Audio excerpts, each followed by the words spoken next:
Hello विद्यार्थी, चौहानी education में आपका स्वागत है। आज हम होम बेस्ड प्रोजेक्ट कक्षा 8 विषय विज्ञान के कुछ महत्वपूर्ण निर्देश एवं प्रश्नों के उत्तर को देखेंगे।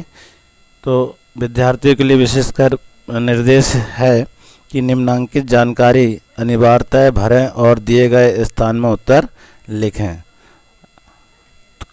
कैसा लिखना है देखिए विद्यार्थी का नाम लिखेंगे पहले, फिर पिता का नाम लिखेंगे, फिर शाला का नाम लिखेंगे और शिक्षक द्वारा वर्कशीट की जांच कर प्राप्तक साइड में दिए गए बॉक्स में भरे जाएंगे। कितने अंक आपको मिल रहे हैं।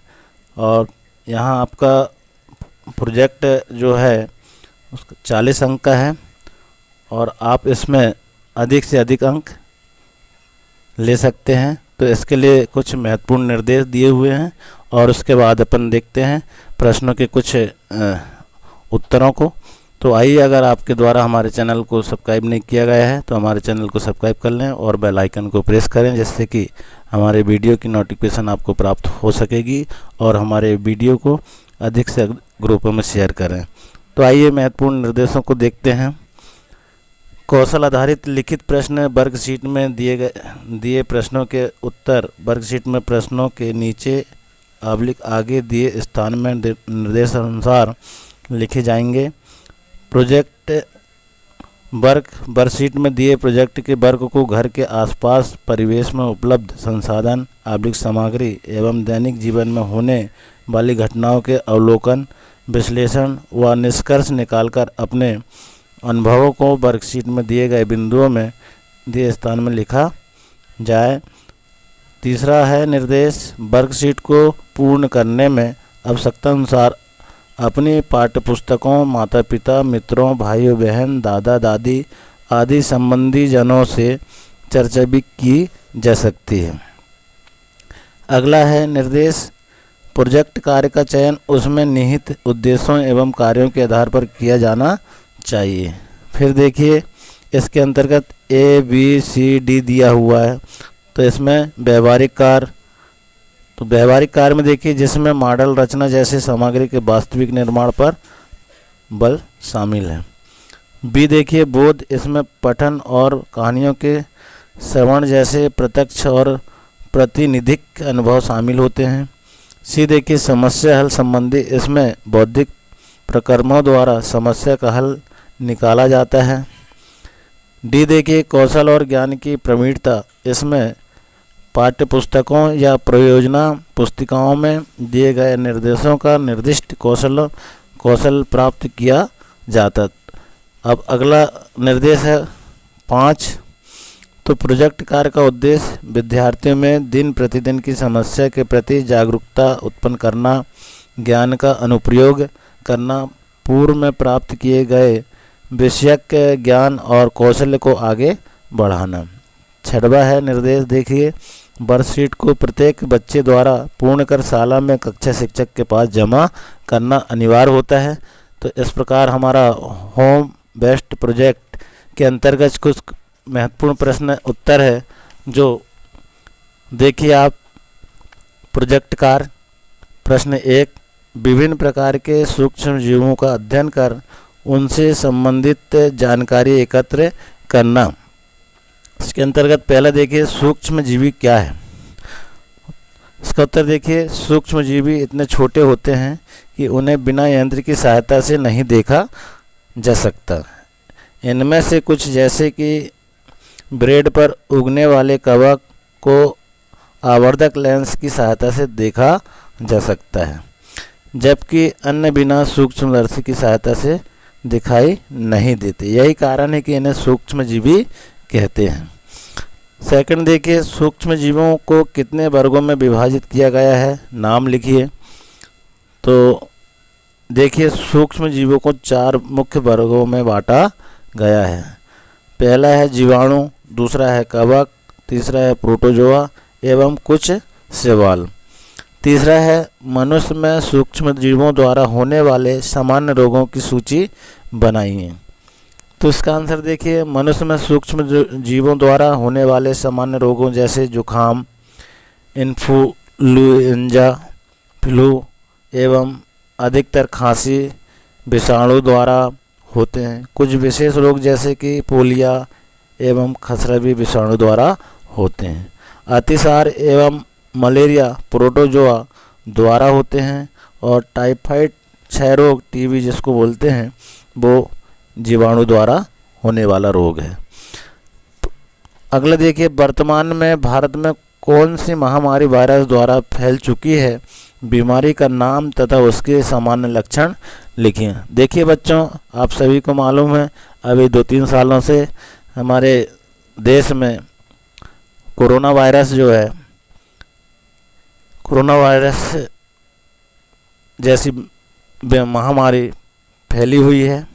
इसके सामान्य लक्षण देखिए आप, इसमें क्या थे? जुकाम, खांसी, सांस लेने में समस्या और भोजन का टेस्ट बदल जाना, इसके सामान्य लक्षण थे। अगला देखिए, हमारे जीवन में सूक्ष्म जीवों के उपयोग तथा हानिकारक प्रभाव को लिखिए।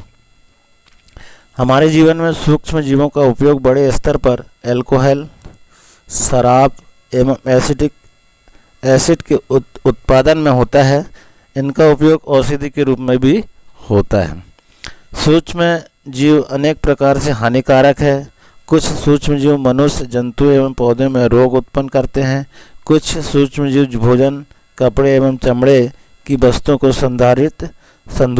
संदूषित कर देते हैं।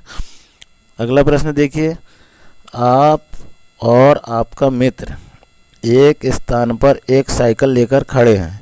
इसके बाद अपने मित्र को साइकिल की घंटी बजाते हुए अपने से दूर जाने के लिए कहिए और आप घंटी की आवाज़ सुनिए तथा अब अपने मित्र को साइकिल की घंटी बजाते हुए अपने पास बुलाइए और आप घंटी की आवाज़ पुनः सुने। दोनों स्थितियों में घंटी की आवाज़ में हुए परिवर्तन को अपने शब्दों में कारण सहित लिखिए। तो देखिए बच्चों, जब मित्र साइकिल लेकर पास में खड़ा है तो घंटी की आवाज़ तेज़ सुनाई देगी क्योंकि वो आपके करीब है। और जैसे जैसे वह दूर जाता रहेगा वह घंटी की आवाज़ जो है आपको धीमी सुनाई देगी। और पुनः वापस आने पर जैसे जैसे पास में आएगा वैसे वैसे घंटी की आवाज़ तेज़ सुनाई देगी। इस प्रकार की क्रिया इस में होगी। अगला प्रश्न देखिए, मान लीजिए दुर्घटनावश साबुन के पानी से भरी बाल्टी संगमरमर के किसी फर्श पर उलट जाए या गीले फर्श पर आपके लिए चलना आसान होगा या कठिन? अपने उत्तर का कारण बताइए। तो स्वाभाविक बात है बच्चों, देखिए जब संगमरमर पर साबुन की पानी से भरी बाल्टी गिर जाएगी तो क्या होगा? देखिए उत्तर में, यदि दुर्घटनावश साबुन के पानी से भरी बाल्टी संगमरमर के किसी फर्श पर उलट जाती है तो इस गीले फर्श पर चलना कठिन होगा क्योंकि चिकने पृष्ठों में बहुत सारी अनियमितताएं होती है। दो पृष्ठों की अनियमितताएं एक दूसरे से भीतर धस जाती है। इसलिए जब हम एक पृष्ठ से दूसरे पृष्ठ पर गति करने का प्रयास करते हैं तो कुछ ही बल लगाना पड़ता है। चूँकि यहाँ घर्षण बल कम होता है इसलिए फिसलने की संभावना काफ़ी अधिक हो जाती है। अगला प्रश्न देखें 4, तटीय क्षेत्र में रहने वाला एक बालक अपने संपरीक्षित से पीने के पानी तथा समुद्र के पानी का परीक्षण करता है। वह देखता है कि समुद्र के पानी के लिए चुंबकीय सुई अधिक विक्षेप दर्शाती है। क्या आप इसके कारण की व्याख्या कर सकते हैं? इसका देखिए आंसर, समुद्र के पानी के लिए चुंबकीय सुई अधिक विक्षेप इसलिए दिखाती है क्योंकि समुद्र का पानी संपरीक्षित के पानी से अधिक अच्छा विद्युत का चालक है क्योंकि वह दूसरे पानी की अपेक्षा अधिक खनिज लवण वाला नमकीन होता है। अगला प्रश्न देखिए, यदि एक लकड़ी या कोयले का जलता हुआ टुकड़ा लोहे की प्लेट या तवे पर रखें और इसे कांच के जार या पारदर्शी प्लास्टिक जार से ढक दे तो क्या होगा? ऐसा क्यों होता है? देखिए, यदि एक लकड़ी या कोयले का जलता हुआ टुकड़ा लोहे की प्लेट या तवे पर रखें और उसे या प्लास्टिक के जार से ढक दे तो कुछ समय पश्चात दहन बंद हो जाएगा। ऐसा इसलिए होगा क्योंकि दहन के लिए वायु आवश्यक है और जब तक जार में वायु होगी तब तक लकड़ी या कोयला जलता रहेगा, परंतु जब जार की वायु खत्म हो जाती है तब दहन बंद हो जाता है।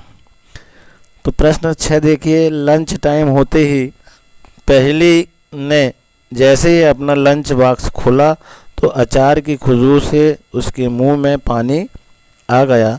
माँ ने आज स्वादिष्ट आलू के पराठे बनाए थे और उन पराठों को लंबे समय तक ताज़ा व नरम रखने के लिए उन्हें एक धातु की चमकीली पन्नी में लपेटकर रखा था और अचार को एक प्लास्टिक की डिब्बी में रखा था। अब देखिए, पहली कि माँ ने पराठों को रखने के लिए किस पदार्थ से बनी पन्नी का उपयोग किया होगा। इसमें 4 ऑप्शन दिए हैं। पहला है स्टील, ब है प्लास्टिक, सा है एल्युमिनियम और द है कागज। इसका सही आंसर है सा एल्युमिनियम। सेकंड देखिए, धातु का पतली पन्नी में परिवर्तन धातु के किस गुण को प्रदर्शित करता है। इसके भी 4 ऑप्शन हैं। पहला आघात वर्धनीयता, ब तन्यता, स कठोरता और द चालकता। तो इसका सही आंसर हो जाएगा व तन्यता। तीसरा देखिए, माँ ने आलू के पराठे बनाने में कौन सा बल लगाया होगा। 4 ऑप्शन हैं। अ पेशीय बल, द घर्षण बल, स पेशीय एवं घर्षण बल, द कोई बल नहीं लगाया होगा। तो इसका सही आंसर है अ पेशीय बल। अब देखिए बच्चों, प्रश्न 7, चित्र में एक मोमबत्ती के जलने की 3 स्थितियां दी गई है। इन्हें ध्यान से देखिए और निम्न प्रश्नों के उत्तर दीजिए। तीनों ए बी सी तीनों स्थितियों को हम अच्छे से देखें तो पहली स्थिति आ है। ए स्थिति में मोमबत्ती क्यों जलती रहेगी, कारण लिखिए। पहली स्थिति में देखिए मोमबत्ती जल रही है, अब वो क्यों जल रही है उसका कारण हमको लिखना है।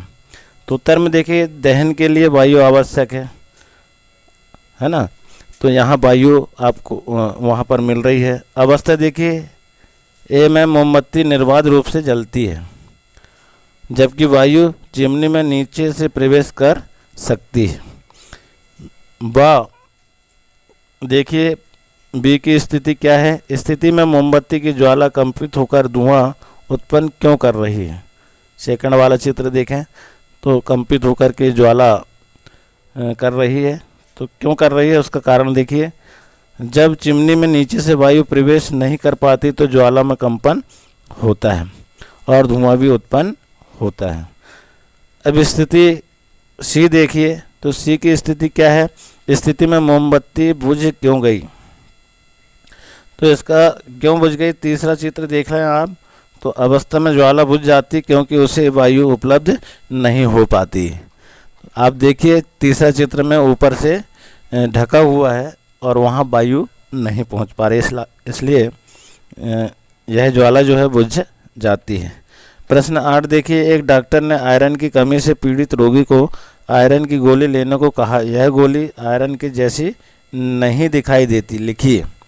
देखिए आयरन की गोली का मतलब ऐसा नहीं है कि वो लोहा है, तो उसका आंसर देखिए क्योंकि आयरन की गोली पीड़ित रोगों को खून बढ़ाने के लिए दी जाती है, क्योंकि वह एक गोली है और लोहा नहीं है, इसलिए वह गोली आयरन जैसी नहीं दिखाई देती है।